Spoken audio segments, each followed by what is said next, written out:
right, shalom. First of all, most money, all praises, all honor, and all glory unto the Heavenly Father. Yahweh, Hashem, Yahushai, Hashem, Rakakwadash. And I want to give double honor to the apostles, the bishops, the elders at GMS. Shalom to you, brothers, that's preaching and teaching his truth and sincerity across the four winds of the earth. And just real quick, I had a thought in my head earlier as I woke up this morning, and it's about, and it's gonna be short. And this Acts first chapter has nothing to do with any scripture and nothing. I just had it pulled up on the screen because I was just getting ready to whatever comes to me. I'm just gonna type it in and get it. But I do want to just say, as I was thinking about it and meditating on it this morning,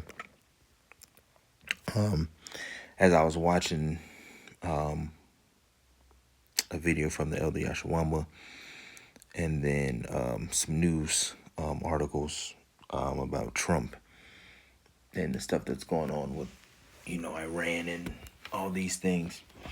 And, the thought came in my head, and it was just like, we just keep looking forward, man, right? Don't look back, right? And we know Lot's wife, she ended up looking back, right?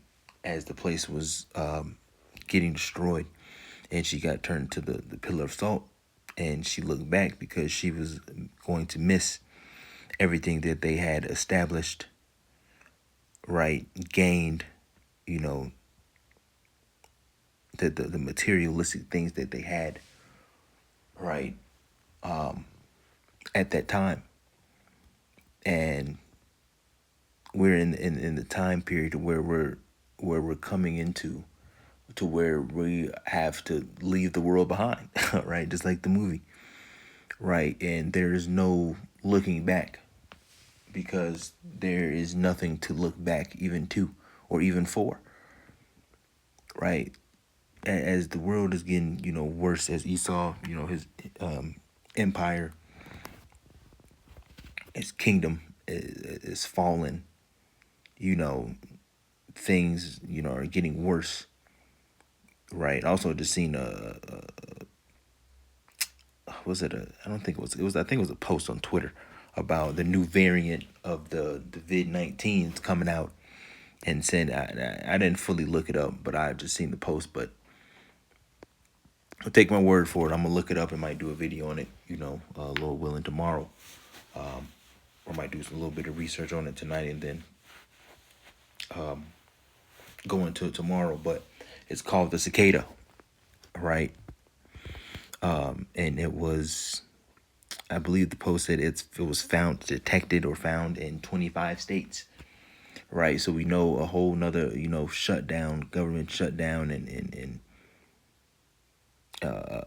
pandemic, and we know those things are going to happen again, right? Because the COVID-19 was just a test run, right, of a foreshadowing of what's to come, just on a larger scale. And as Esau is moving in, getting closer to trying to establish his NWO, things are going to get a lot harder, right? We have to be, fully persuaded, of course, and we have to have faith that whatever comes to, we know we're happy about this place falling and so on and so forth, but we are going to be affected by those things, right? And we have to have faith that we're going to get through it. The Lord's going to cover us, right? And so on and so forth. But just to keep, in the mindset of not to look back, right? Because a lot of people, when you start getting a lot of materialistic things, right, money or cars or whatever the case may be, you start to get attached to those things, to those possessions. And those possessions could be very well a stumbling block, right, unto you, to where when the time comes, you start to more lean towards more of, doing what it takes to keep those worldly possessions, right? Instead of giving it all up, right, for the Lord's sake. And we know, trying times are coming, and we have to be willing to, how does that term go with pirates, jump ship or abandon ship, right? We have to get ready to be in that spirit, and it's late and I'm tired. But I want to get this. I did want to make this video before I went to sleep. How does the scripture go? It might be in the Apocrypha. Let's see here. Pilgrims.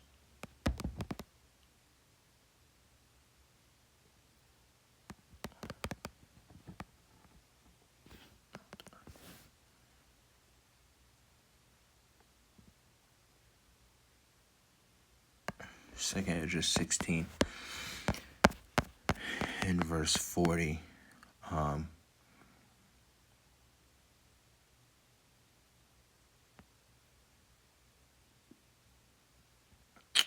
We're going to start at 36.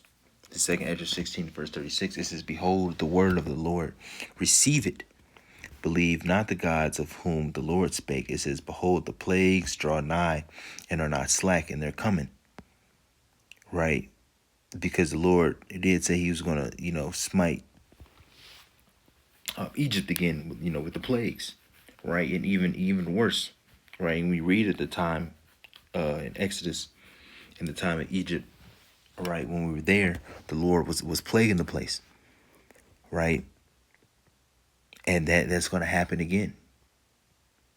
Right? But even on in a massive scale, because America is getting ready to enter the biggest fall in empire kingdom history is getting ready to happen here, and we're getting ready to live through that. We're getting ready to see that, right? So you can imagine how bad it's going to get, right? And we hope the Lord's judgment pass over us,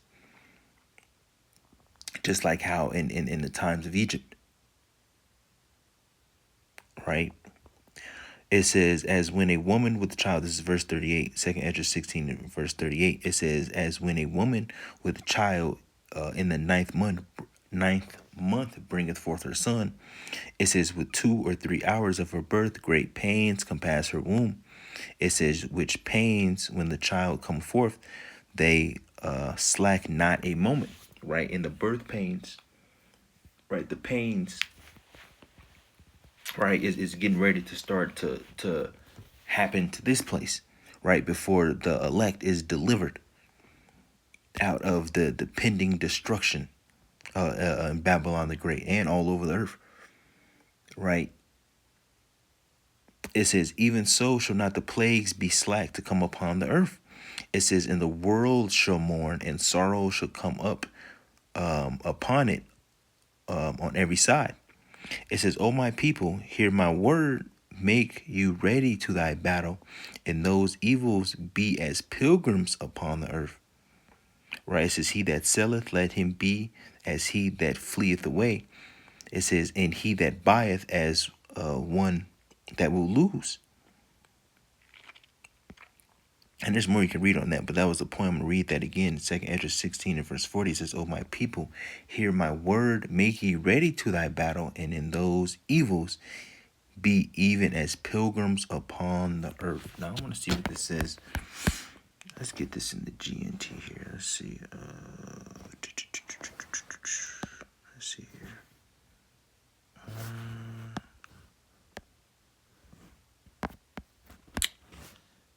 Let's just go on Google, just type it up. 2nd Ezra 16.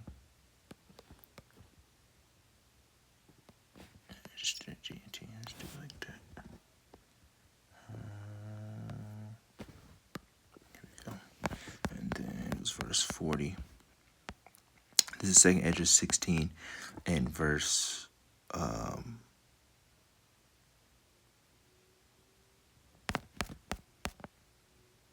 okay, well, it's not the right chapter. I probably could have just typed in 16, but whatever. Second Esdras 16, right? We're going to start at 39. And this is GNT, in the GNT. It says, in the same way, the disasters that are coming to on the earth will not be delayed, right? It says, and the world will groan when it is caught in its labor pains. It says, listen to my message, my people, and get ready for the battle. It says, when the disasters come, you must live as people whose home is not in this world. It says, merchants must not expect to make a profit from what they sell. They must be ready to run for their lives. It says their customs must it says their customers says must expect to lose whatever they buy. Whoever builds a house should not plan to live in it. It says farmers should not expect to harvest their crops or pick their grapes. Right? And like I said, there's more in that you can read, but that was the point. Right? I'm gonna read that again. Second Esdras 16 and 40 in the GNT. It says, listen to my message, my people, and get ready for the battle. It says, when the disasters come, you must live as people whose home is not in this world. Right? So we're going to have to get ready to leave everything behind. Your damn Jordans, your favorite pair of pants, your favorite jacket, your PlayStation, TVs, whatever, man. Your jobs. Like, we're going to have to be a pilgrim. And when you're a pilgrim, what are you doing? You're moving from place to place, right? Just like how you watch these post-apocalyptic movies or these post-apocalyptic games, or TV shows, whatever the case may be. When the shit hits the fan, right? People are not just sitting up in their house. I mean, it depends on where you are. If you got a house in the woods or something, surrounded by a whole bunch of trees and off the grid kind of type thing. Not like off the grid where it's completely like hundreds and hundreds of miles away from people. But that's possible. But like you got just a low key house somewhere in the forest, or not that people know about it. Then in those times people would stay there for a while. But even still, then, right, you're on the move, especially being in an inner city, right? You're gonna constantly be on the move because it's gonna be constant trouble all over the place, right? You got an apartment, you ain't gonna be able to just sit in your apartment, hunker down in the apartment. Maybe for a couple of days, maybe. Right, but you're going to have to be ready to get on the move, right? So, and we know everything in here is temporary. So that's why it's important not to get super attached, right? Even not just also materialistic things, right? But family, women, so on and so forth, right? Because we know the Lord is getting ready to do, his will. His will is getting ready to be performed on the earth. And we understand that if we got kids, right, you got a woman, you got to understand that they might not make it. And that it is a strong possibility. But there will be some scenarios where the Lord, through you deliver that woman or that child or multiple women. We know there's going to be all different types of scenarios playing out. But we have to understand that this is what's important, the words of Yahweh B'Shem Yahushai, and we cannot get caught up in the affairs of this life. And don't get too caught up into it where you be like, you know what, the chip comes, you take it because you want to keep what you have. But it's like the world is going to get so bad, what is there left to fight for? What is there left to keep? The internet, all the power grid, all that stuff is going to be shut down. There ain't gonna be no more food delivery systems. There ain't gonna be no more none of that. All that stuff is getting ready to end. Even though that's not saying that's something we're fighting for now, but at that point, it's what's left. The only thing that's gonna be left is pure draconian measures and laws to be implemented because Esau wants to be the Most High. He wants to be God. And this is the way that he's going to go about it. So it's like at that point, people in FEMA camps, he was shitting on themselves, right? and all these things are taking place. What is there left to fight for? Even though, like I said, there's nothing left to fight for now. But at that point, what else is left? It's going to be so bad that the scriptures talk about that death is going to be fleeing from people. Are going to be seeking death, and it's going to flee from them. That's how bad it's going to be. Like at that point, you would want to go back to the spiritual realm. You'd be like, you know what? Fuck this. You see? But we know this is all temporary. That the pains and the hell that's getting ready to take place is only going to be for a moment. Right? And then, our Lord, right, Yahushua is right around the corner. Right? To deliver his men, his elect, right? Which does not include the heathens. Right? He's going to deliver his elect out of here before the missiles hit. So we have to focus on, the end goal. And keep pushing forward, man, and don't get focused on what this life has to offer, because there's nothing that it has to offer. Nothing. And in the decaying society where you don't know what the hell you eating, what you drinking, what kind of air you're breathing, everything is just at a all-time decay.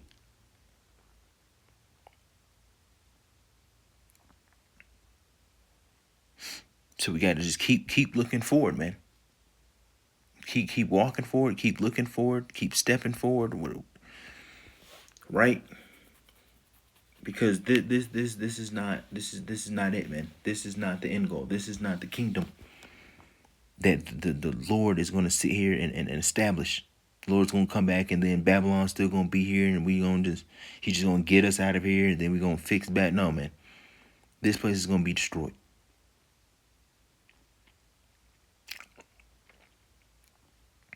And there's so much more that I can say on this topic, but like I said, it was going to be short. I might make a part 2, right? Lord willing, I'll make a part 2. Or if, I believe I'm going to camp tomorrow. Might go into it a little bit at camp, right? So it's just so much that we have to look forward to, right? The kingdom, so on and so forth. But we have to keep moving and looking forward and don't get caught up with the things in this world. I know it gets me a lot too. And lately, man, my thought Satan has been in my head, man. Just constantly. It's a constant battle. And sometimes you get those thoughts where you feel like you're missing out. You see somebody with a nice car or a big house, or you see somebody got some jewelry or whatever the case, right? That the flesh gets to you sometimes. You're like, man, you might be missing out. But when you really sit down and you examine, you ain't missing out on nothing, man. Women is tainted, food's tainted, everything's tainted and just decaying. We're in a very corrupt society, right? Because of the rulers and the way the rulers are, it affects the people. So yeah, I get it, man. I have those thoughts sometimes too. You feel like you're missing out on something. Well, you ain't missing out. We're not missing out on nothing. When you really think about, we're gonna have forever to do everything we ever wanted. Nothing in this society can even come close to that. We're gonna have forever to do everything. And that's just a beautiful thought. An amazing thought. We're going to have forever to do everything. So the stuff that you want now, trust me, man. There's nothing that's going to be comparable to what's going to happen in the kingdom. So that's it, man. Lord willing, I'll go into it in part 2. All right. But, just keep pushing, man. We almost out of here. This nightmare is almost over, man.